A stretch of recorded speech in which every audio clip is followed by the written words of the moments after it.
Just be yourself. Okay, who is that? Who am I? Am I my body? Am I my words? Am I my feelings or my thoughts?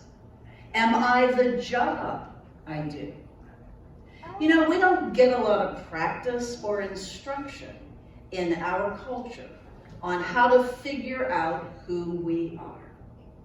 Now, Chris Evert, the great women's tennis champion, once said, "I had no idea who I was or what I could be away from tennis," as she was recalling the final years of her career. She said, "I was depressed and afraid because so much of my life had been defined by my being a tennis champion. I was completely lost. Winning made me feel like I was somebody. It made me feel pretty. It was like I was hooked on a drug.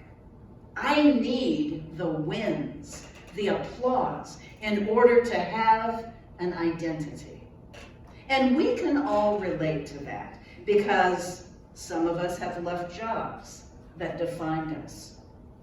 All of us have allowed labels and the expectations of other people to help drive our sense of self and our sense of our identity. You know, all of us want to be accepted. We want to win the approval of people around us and have a sense of belonging. That is an innate need that we have. So we end up acting a certain way for a certain person or group of people so that we can fit in and be accepted. And then we act a different way for a different person or a different group of people so that we can be accepted by them. And then along the way between all of the groups, we might lose who we really are. And we might not even know what we really think anymore. Of course, though, as we age, our view of the opinions of others change. So Ann Landers, you remember her, the advice columnist from the 50s and the 60s? Everything that I know I learned from Ann Landers. Here is what she said about that topic. At age 20, we worry about what others think of us. At 40, we don't care what they think of us. And at 60, we discover they haven't been thinking of us at all. Isn't that the truth? So much of the time in our lives, we end up trying to hide who we are. We don't think we'll measure up or be good enough, or we don't think people will accept us, or we feel ashamed of our appearance. Or we lack confidence to even see our strengths and our gifts, especially when we are younger.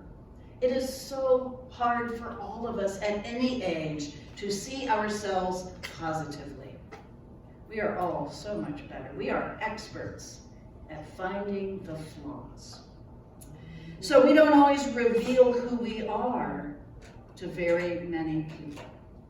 Our true self is who we really are, and when we let go of all of the labels and the judgments that we have placed on ourselves, we can find it. It is who we are naturally, without masks or pretense. It's who we really are when we rid ourselves of other people's stuff that we have taken on. Their judgment, which might just be in our head. What we think they think undoes us. So in order to uncover our real nature, we might want to start with getting in touch with our inner child. Besides, we're reminded in the Bible that we are all children of God. We find this verse in 1 John. But friends, that's exactly who we are. Children of God.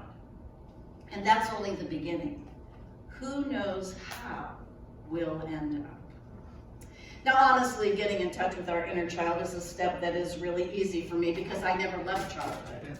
I am my inner child pretty much most of the time.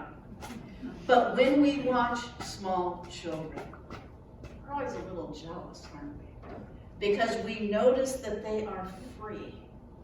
They don't care what other people think of them. They are happy and they're in the moment. They are in their true nature because they haven't been socialized to fit in to a society that squashes them. They don't care if people think they're silly while they dance in the front yard. Children are just love and light. Be more like that. Play, dance, do cartwheels. Okay, maybe not that part, but have fun. Can you imagine if we all started doing cartwheels? That would be bad. We play roles to fit into society, and we suppress our true nature out of fear of what other people think. When we are worrying about being judged, that's just the socialized version of us. That is not who we really are. Secondly, we need to become more aware of our thinking patterns, how we think about ourselves. We would be shocked by the number of negative thoughts that we allow to run through our minds. Our reality takes shape based on those conditioned thinking patterns. You know, honestly, what we really need to do is to try to take a few minutes every day and be quiet. We need to sit quietly. Best if we could do that at the beginning of the day. Let's try to take a few minutes and sit quietly, because if we let ourselves just think and reflect on what's going on in our lives without listening to the opinions and thoughts of other people, we will become much more aware of what we believe versus what other people tell us. What we believe and think reveals our true nature.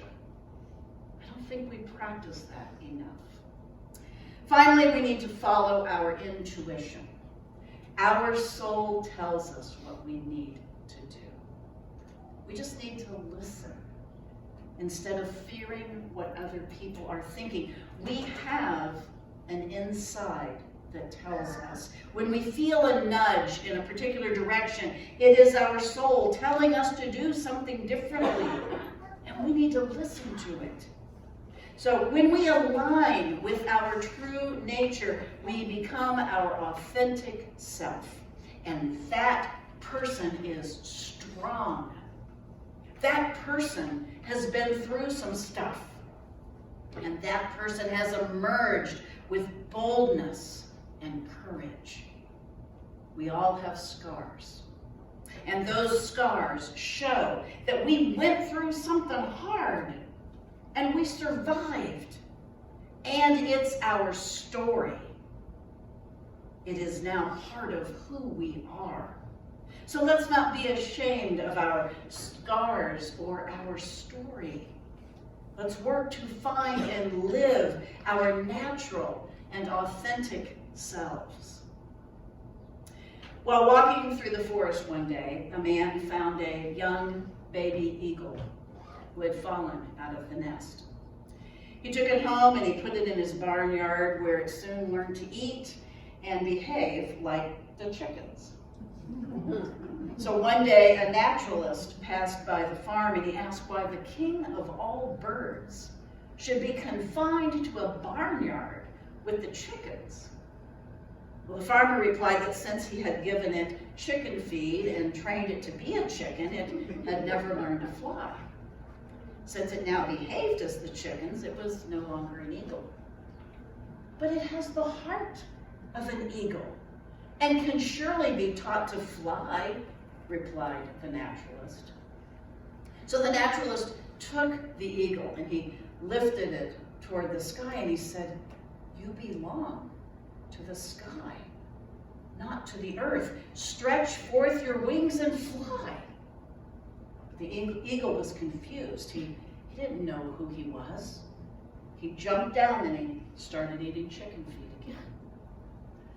The naturalist tried again. He took the eagle up to the roof of the house and he said, "You are an eagle. Stretch forth your wings and fly." But the eagle was afraid of his unknown self and his unknown world, and he jumped down one more time for the chicken food. And finally, the naturalist took that eagle out of the barnyard to a high mountain, and he held the king of the birds up high, and he encouraged him again, and he said, "You're an eagle. You belong to the sky. Stretch forth your wings and fly." And the eagle looked around and looked back toward the barnyard and up to the sky. And then the naturalist lifted him even higher towards the sun. And the eagle began to tremble. And slowly he stretched his wings. And then with a triumphant cry, he soared away into the heavens. And that eagle never returned to lead the life of a chicken. My friends, may we each find our natural selves so that we too may stretch our wings and fly. May we boldly and proudly be able to proclaim, "This is